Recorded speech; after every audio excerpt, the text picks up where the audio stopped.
കേന്ദ്ര സർക്കാരിൻ്റെ പദ്ധതിയാണിത് എന്ന് പലരും പറയും. കേന്ദ്ര സർക്കാർ ആകാശത്തല്ലല്ലോ നാഷണൽ ഹൈവേ ഉണ്ടാക്കിയിട്ടുള്ളത്. ആ നെബുക്കദ്നസർ എന്ന് പറയുന്ന ഭരണകർത്താവ് മുമ്പ് ഹാങ്ങിങ് ഗാർഡൻ എന്ന് പറഞ്ഞ് തൂങ്ങിക്കിടക്കുന്ന പൂന്തോട്ടം, ആകാശത്ത് തൂങ്ങിക്കിടക്കുന്ന പൂന്തോട്ടം ഉണ്ടാക്കിയത് നമ്മൾ കേട്ടു.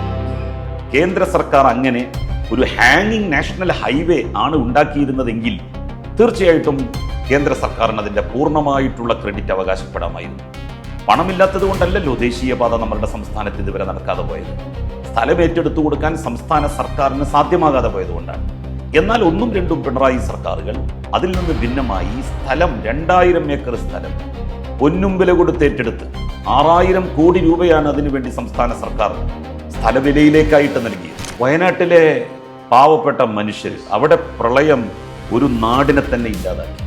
ആ മനുഷ്യർക്ക് സർക്കാർ വെച്ചു കൊടുക്കുമെന്ന് പറഞ്ഞ ടൗൺഷിപ്പ് ലോകോത്തര മാതൃകയാണത്. ഇന്ത്യയിൽ എവിടെയെങ്കിലും അങ്ങനെ ഒരു സർക്കാർ സംവിധാനത്തിൽ ഒരു ടൗൺഷിപ്പ് വന്നിട്ടുണ്ട്?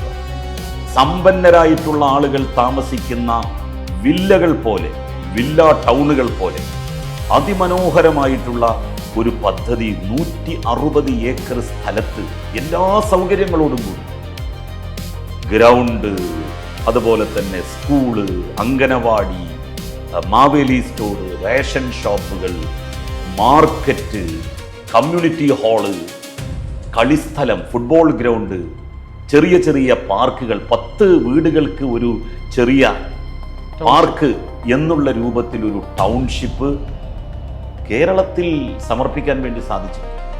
ഇന്ത്യയിൽ, ലോകത്ത് അതിന് സമാനമായിട്ടുള്ള ഒരു ടൗൺഷിപ്പ് കാണിച്ചു തരാൻ ആർക്കെങ്കിലും കഴിയും? കഴിഞ്ഞ പ്രാവശ്യം 99 സീറ്റായിരുന്നു. ഒരു സീറ്റിന്റെ കുറവിലാണ് സെഞ്ചുറി നഷ്ടപ്പെട്ടത്.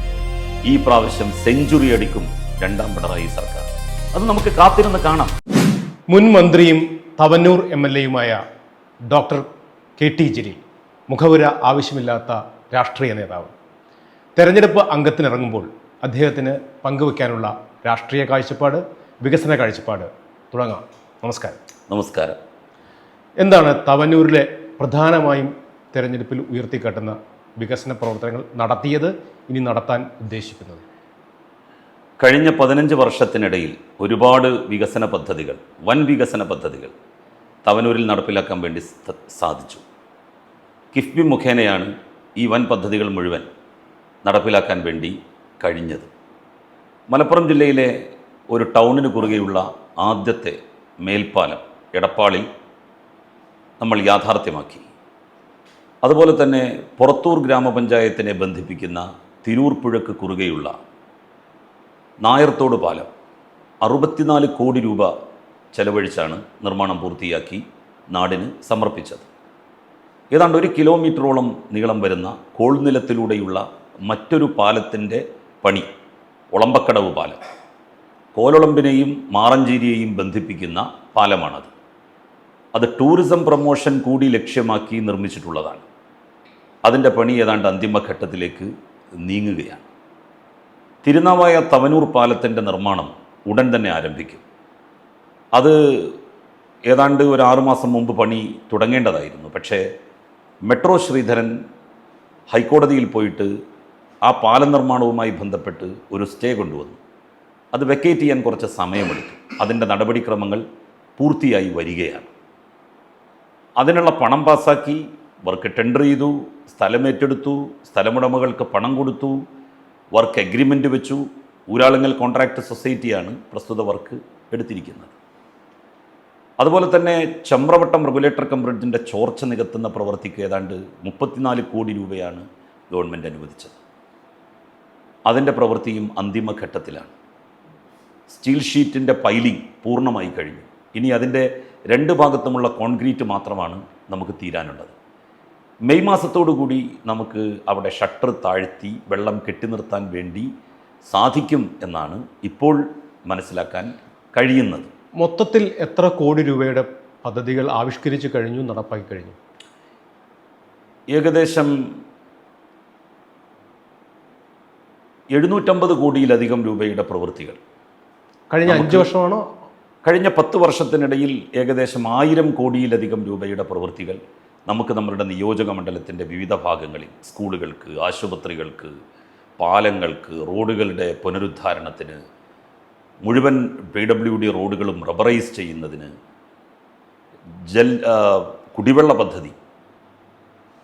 കുടിവെള്ള പദ്ധതിക്ക് ട്രീറ്റ്മെൻറ്റ് പ്ലാന്റുകൾ നിർമ്മിക്കുന്നതിന്, അതിന് വലിയ ടാങ്കുകൾ നിർമ്മിക്കുന്നതിന്, ജലജീവൻ പദ്ധതിയുടെ പൂർത്തീകരണത്തിന്, ഇതിനെല്ലാം കൂടി 1000 കോടിയിലധികം രൂപ തവനൂർ നിയോജക മണ്ഡലത്തിൽ ചെലവിട്ട് കഴിഞ്ഞു.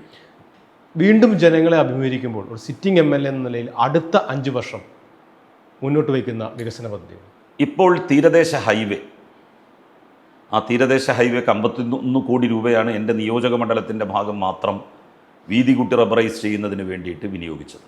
അത് കഴിഞ്ഞ് പടിഞ്ഞാറേക്കരയിൽ പോയിട്ട് ആ റോഡ് നിൽക്കുകയാണ്. അവിടെ നിന്ന് പൊന്നാനിയിലേക്ക് ഹൗറ മോഡൽ പാലം 250-300 കോടി രൂപയാണ് കിഫ്ബിയിൽ നിന്ന് ആ പാലത്തിന് വേണ്ടി ഇപ്പോൾ ഇതിനകം തന്നെ അനുവദിപ്പിച്ചിരിക്കുന്നത്. അതിൻ്റെ സ്ഥലമേറ്റെടുപ്പിൻ്റെ പ്രവൃത്തികൾ അതിൻ്റെ പൂർണ്ണതയിലേക്ക് നീങ്ങിക്കൊണ്ടിരിക്കുകയാണ്. ആ ഹൗറ മോഡൽ പാലം അഴിമുഖത്ത് നിർമ്മിക്കുക എന്നുള്ളതാണ്. അത് 5 വർഷത്തിനുള്ളിൽ പൂർത്തിയാക്കി ജനങ്ങൾക്ക് സമർപ്പിക്കുക, നാടിന് സമർപ്പിക്കുക എന്നുള്ളതാണ് എൻ്റെ ലക്ഷ്യം. അതോടൊപ്പം തന്നെ തിരുനാവായ തവനൂർ പാലം ആരെയും നോവിക്കാതെ, ഒരു മതവിഭാഗത്തിൻ്റെയും മതവികാരം വ്രണപ്പെടുത്താതെ നിർമ്മിച്ച് ജനങ്ങൾക്ക് സമർപ്പിക്കുക എന്നുള്ളതും അടുത്ത 5 വർഷത്തെ ലക്ഷ്യങ്ങളിൽ പ്രധാനപ്പെട്ടവയാണ്. ഇതെല്ലാം പശ്ചാത്തല ഭൗതിക വികസനമാണ്. ഇതിനപ്പുറത്ത് മനുഷ്യൻ്റെ ജീവിത നിലവാരം ഉയർത്തുന്നതിന് ഒപ്പം തന്നെ പാർശ്വവൽക്കരിക്കപ്പെട്ട അല്ലെങ്കിൽ അന്യവൽക്കരിക്കപ്പെട്ട ജനവിഭാഗത്തെ സമൂഹത്തിൻ്റെ മുഖ്യധാരയിലേക്ക് കൊണ്ടുവരുന്നത്, പ്രത്യേകിച്ച് സ്ത്രീകളെ അടക്കം, അത്തരത്തിലുള്ള ഏതെങ്കിലും പ്രോജക്റ്റുകൾ മനസ്സിലുണ്ടോ?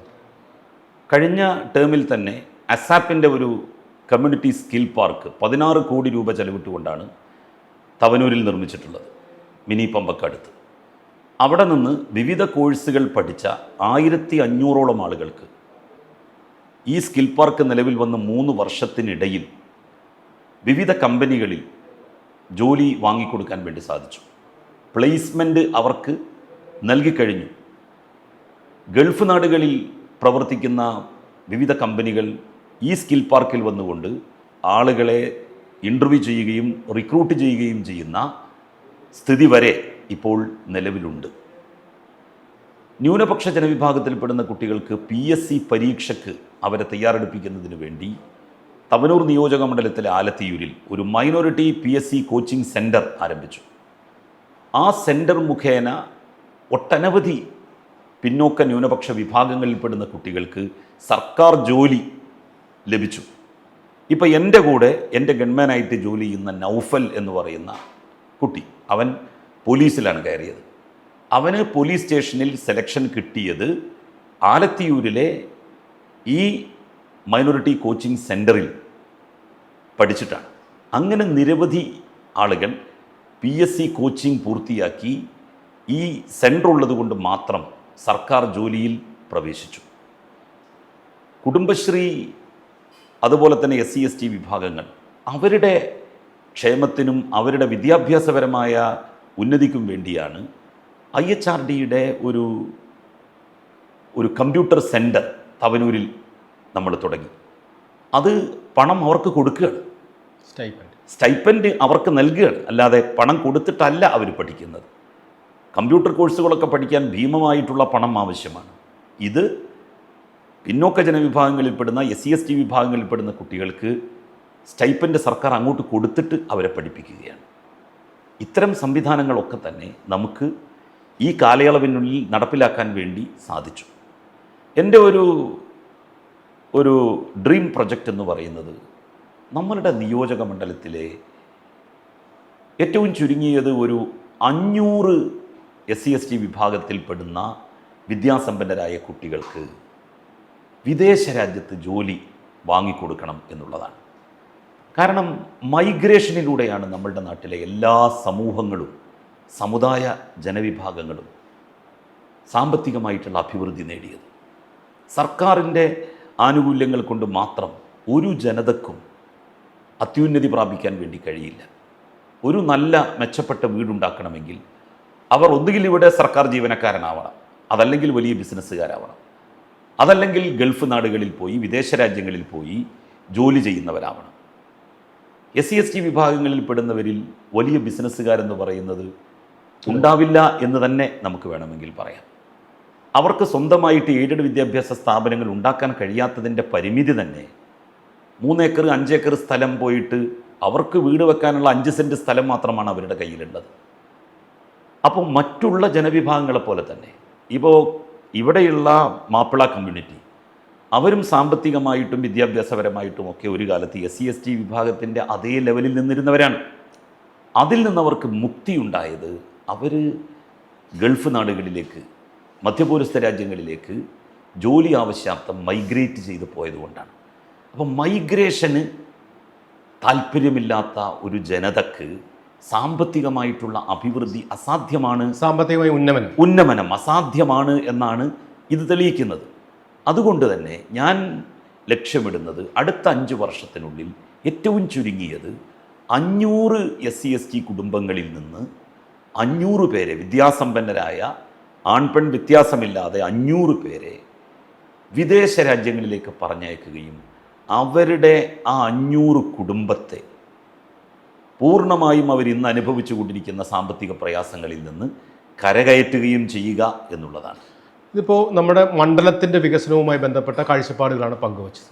സ്വാഭാവികമായും 10 വർഷമായി തുടരുന്ന ഒരു ഇടത് സർക്കാർ, ആ സർക്കാർ വീണ്ടും തുടരാൻ വേണ്ടി ജനങ്ങളെ സമീപിക്കുമ്പോൾ ആ സർക്കാരിനെതിരായിട്ട് നിരവധിയായിട്ടുള്ള ആരോപണങ്ങൾ, അത് വസ്തുതാപരമായി ശരിയായിരിക്കാം, അല്ലാതായിരിക്കാം, അല്ലെങ്കിൽ വിവാദമായിരിക്കാം, എന്തുമായാലും ഉന്നയിച്ചുകൊണ്ടാണ് മറുപക്ഷം UDF പ്രധാനമായും ക്യാമ്പയിൻ നടത്തുന്നത്. എന്തുകൊണ്ട് ഇടതുപക്ഷ സർക്കാർ തുടരണം എന്നതിൽ MLAക്ക് എന്താണ് പറയുന്നത്? ഇടതുപക്ഷ സർക്കാർ തുടരേണ്ടത് കേരളത്തിൻ്റെ ചരിത്രത്തിൽ ഇത്രമാത്രം അടിസ്ഥാന വികസന പദ്ധതികൾ നടപ്പിലായ ഒരു കാലയളവ് കഴിഞ്ഞ 10 വർഷത്തിനിടയിൽ നടന്നതുപോലെ ഉണ്ടായിട്ടില്ല എന്നുള്ളത് വസ്തുതയാണ്. ദേശീയപാതയുടെ വികസനം 2000-ലധികം ഏക്കർ സ്ഥലമാണ് പിണറായി സർക്കാർ ഏറ്റെടുത്തു കൊടുത്തത്. ഭരണ തുടർച്ചയുണ്ടായതുകൊണ്ടാണ് അതിന് കഴിഞ്ഞത്. ഇപ്പം നമ്മൾ അതിലൂടെ യാത്ര ചെയ്തുകൊണ്ടിരിക്കുകയാണ്. കേന്ദ്ര സർക്കാരിൻ്റെ പദ്ധതിയാണിത് എന്ന് പലരും പറയും.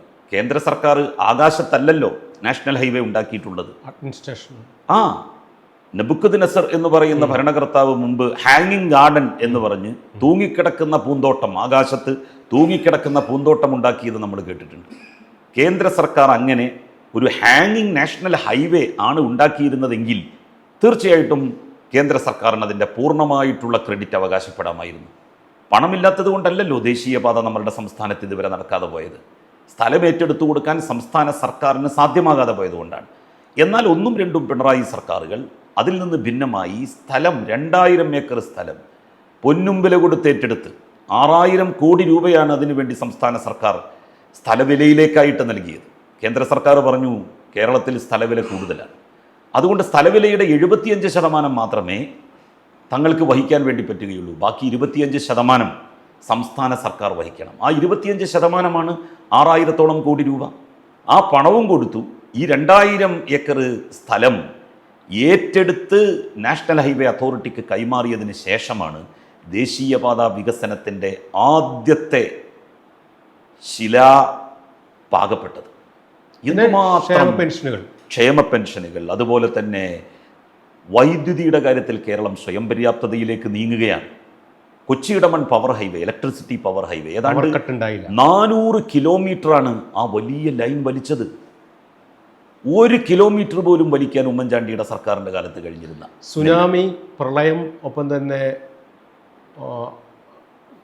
കൊറോണ, ഈ കാര്യങ്ങളിലെല്ലാം സർക്കാർ എടുത്തിട്ടുള്ള ധീരമായിട്ടുള്ള നിലപാട് അതൊരു പക്ഷേ കഴിഞ്ഞ തവണ ഗുണകരമായി വന്നിട്ടുണ്ടാകാം. അത്തരത്തിലൊരു അനുകൂലമായ ഒരു സാഹചര്യം കഴിഞ്ഞ തവണത്തെ പോലെ ഉണ്ടോ? വയനാട്ടിലെ പാവപ്പെട്ട മനുഷ്യർ, അവിടെ പ്രളയം ഒരു നാടിനെ തന്നെ ഇല്ലാതാക്കി. ആ മനുഷ്യർക്ക് സർക്കാർ വെച്ചു കൊടുക്കുമെന്ന് പറഞ്ഞ ടൗൺഷിപ്പ് ലോകോത്തര മാതൃകയാണത്. ഇന്ത്യയിൽ എവിടെയെങ്കിലും അങ്ങനെ ഒരു സർക്കാർ സംവിധാനത്തിൽ ഒരു ടൗൺഷിപ്പ് വന്നിട്ടുണ്ടോ? സമ്പന്നരായിട്ടുള്ള ആളുകൾ താമസിക്കുന്ന വില്ലകൾ പോലെ, വില്ല ടൗണുകൾ പോലെ അതിമനോഹരമായിട്ടുള്ള ഒരു പദ്ധതി 160 ഏക്കർ സ്ഥലത്ത് എല്ലാ സൗകര്യങ്ങളോടും കൂടി, ഗ്രൗണ്ട്, അതുപോലെ തന്നെ school, anganwadi, Maveli store, ration ഷോപ്പുകൾ, മാർക്കറ്റ്, കമ്മ്യൂണിറ്റി ഹാള്, കളിസ്ഥലം, ഫുട്ബോൾ ഗ്രൗണ്ട്, ചെറിയ ചെറിയ പാർക്കുകൾ, 10 വീടുകൾക്ക് ഒരു ചെറിയ പാർക്ക് എന്നുള്ള രൂപത്തിൽ ഒരു ടൗൺഷിപ്പ് കേരളത്തിൽ സമർപ്പിക്കാൻ വേണ്ടി സാധിച്ചില്ലേ? ഇന്ത്യയിൽ, ലോകത്ത് അതിന് സമാനമായിട്ടുള്ള ഒരു ടൗൺഷിപ്പ് കാണിച്ചു തരാൻ ആർക്കെങ്കിലും കഴിയും? ഈ വികസന പ്രവർത്തനങ്ങളെല്ലാം ജനങ്ങളിൽ മുന്നിൽ വയ്ക്കുമ്പോഴും എത്ര സീറ്റ് ഇക്കുറി ഇടതുപക്ഷത്തിന് സംസ്ഥാന തലത്തിൽ ലഭിക്കും എന്നാണ് പ്രതീക്ഷ? കഴിഞ്ഞ പ്രാവശ്യം 99 സീറ്റായിരുന്നു. ഒരു സീറ്റിൻ്റെ കുറവിലാണ് സെഞ്ചുറി നഷ്ടപ്പെട്ടത്. ഈ പ്രാവശ്യം സെഞ്ചുറി അടിക്കും രണ്ടാം പിണറായി സർക്കാർ. അത് നമുക്ക് കാത്തിരുന്ന് കാണാം. കാരണം അത്രയധികം ക്ഷേമ പദ്ധതികളും വികസന പ്രവർത്തനങ്ങളുമാണ് നമ്മളുടെ സംസ്ഥാനത്ത് നടന്നിട്ടുള്ളത്. ഇപ്പോൾ നിങ്ങൾ എല്ലാ PWD റോഡുകളും റബ്ബറൈസ് ചെയ്തു. ഏത് PWD റോഡിലൂടെ പോകുമ്പോഴാണ് നിങ്ങൾക്ക് കുത്തിക്കുലുങ്ങി പോകേണ്ട ഒരു സാഹചര്യം ഉണ്ടായിട്ടുള്ളത്? ആശുപത്രികളുടെ നവീകരണം, വിദ്യാഭ്യാസ സ്ഥാപനങ്ങളുടെ, ഇങ്ങനെയുള്ള വിദ്യാഭ്യാസ സ്ഥാപനങ്ങൾ ഇംഗ്ലീഷ് മീഡിയം സ്കൂളുകളായിട്ട് നമ്മളുടെ സർക്കാർ സ്കൂളുകൾ മാറിയില്ലേ? എല്ലാ സർക്കാർ സ്കൂളുകളിലും, എല്ലാ എയ്ഡഡ് സ്കൂളുകളിലും ഇംഗ്ലീഷ് മീഡിയം ബാച്ചുകൾ വന്നു, പുതിയ വ്യവസായ സംരംഭങ്ങൾ വന്നു, പുതിയ സ്റ്റാർട്ടപ്പുകൾ തുടങ്ങാൻ താല്പര്യമുള്ളവർക്ക് അതിനനുകൂലമായിട്ടുള്ള സാഹചര്യങ്ങൾ ഒരുക്കി കൊടുത്തു. ഹരിതകർമ്മസേനയുടെ പ്രവർത്തനം നമുക്ക് അതിനെ അവഗണിക്കാൻ വേണ്ടി കഴിയില്ല. ഒരു നിശബ്ദ വിപ്ലവം കേരളത്തിൻ്റെ ശുദ്ധീകരണ രംഗത്ത്, ശുചീകരണ രംഗത്ത്, മാലിന്യ സംസ്കരണ മേഖലയിൽ. ഇപ്പോൾ ഏതെങ്കിലും ഒരു ടൗണിൽ ചെന്നാൽ നിങ്ങൾക്ക് അവിടെ പ്ലാസ്റ്റിക് വേസ്റ്റുകൾ കുമിഞ്ഞുകൂടി കിടക്കുന്നത് കാണാൻ വേണ്ടി കഴിയും. ഹരിതകർമ്മസേന എല്ലാ വീടുകളിൽ നിന്നും അത് സ്വരൂപിച്ച് അത് പ്രോസസ്സിന് വേണ്ടി അയച്ചു കൊടുക്കുകയാണ്. ഹരിതകർമ്മസേനയുടെ പ്രവർത്തനം എത്ര പ്രശംസിച്ചാലും മതിയാവില്ല. അങ്ങനെ തുടങ്ങി മനുഷ്യജീവിതത്തിൻ്റെ ഓരോ മേഖലയിലും മാറ്റമുണ്ടാക്കാൻ ഈ കഴിഞ്ഞ 10 വർഷം കൊണ്ട് സാധിച്ചു. ഇത് തന്നെയാണ് ക്ഷേമ പെൻഷൻ്റെ കാര്യത്തിൽ, അതുപോലെ സ്ത്രീ സുരക്ഷാ പെൻഷൻ്റെ കാര്യത്തിൽ, ന്യൂനപക്ഷ പിന്നോക്ക ജനവിഭാഗങ്ങളുടെ വിമോചനത്തിൻ്റെയും അവരുടെ ക്ഷേമത്തിൻ്റെയും കാര്യത്തിൽ എല്ലാം തന്നെ സർക്കാർ ഒരു നല്ല സമീപനം സ്വീകരിച്ചു. സമത്വപൂർണമായിട്ടുള്ളൊരു സമീപനം സ്വീകരിച്ചു.